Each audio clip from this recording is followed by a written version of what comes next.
The eutrophication we are witnessing today is because of human activities.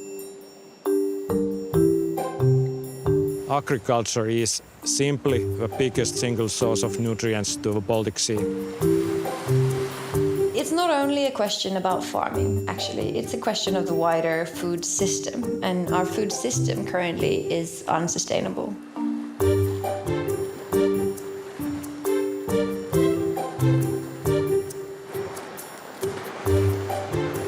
Eutrophication essentially is excess nutrients in a body of water. There is always some loading coming from agriculture to watercourses because they use nutrients in field cultivation. Eutrophication is changing the composition and abundance of phytoplankton, and very typical consequence of eutrophication is an increase of blue-green algal blooms. Part of these algae are toxic, and because they're toxic, they prevent swimming and recreational activities in the sea. The sea ecosystem changes, and this threatens the life, for example, of some valuable fish species. The more we have dead algae in the sea settling down to the seafloor, the more they are affecting oxygen adversely. We are now having these large dead areas in the bottom of the Baltic Sea, which again release nutrients from the bottom. So we are in a vicious circle.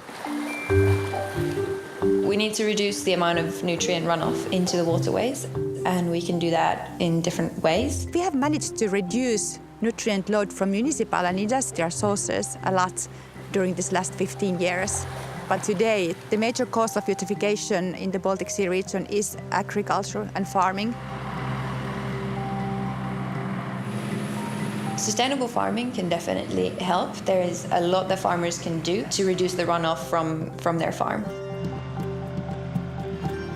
On a farm, I want to bind so much organic material in the soil as possible.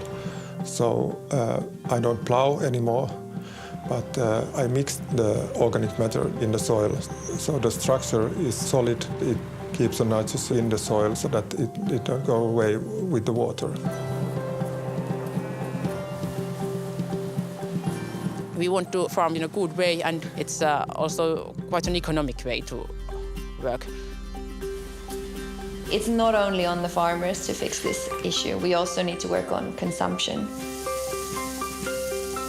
The communication between farmers and customers is important.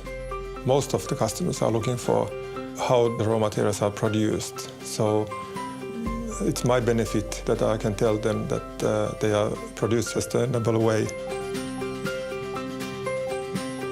We wanted to provide consumers with something which enables them to understand their own impact on eutrophication.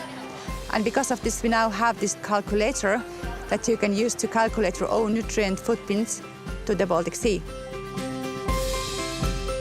The easiest way to reduce your nutrient footprint is to switch from meat and dairy products to vegetables and sustainably caught Baltic Sea fish.